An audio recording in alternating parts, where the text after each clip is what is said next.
ఆదికాండం 15:14. వారు 400 ఏండ్లు వీరిని శ్రమ పెట్టుదురు.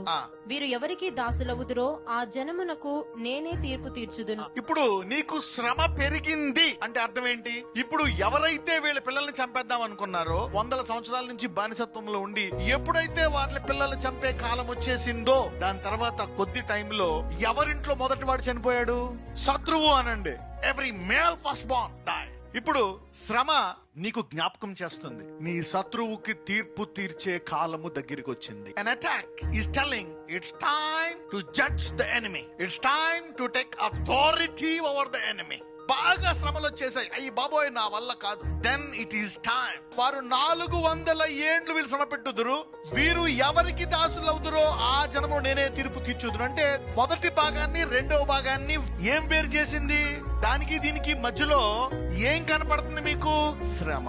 You see the problems dividing the promise and the position. వాగ్దానం ఉంది అందులో, వాగ్దానానికి మరి ఆ వాగ్దానం పొందుకోవడానికి మధ్యలో ఏముంది మీకు? శ్రమ.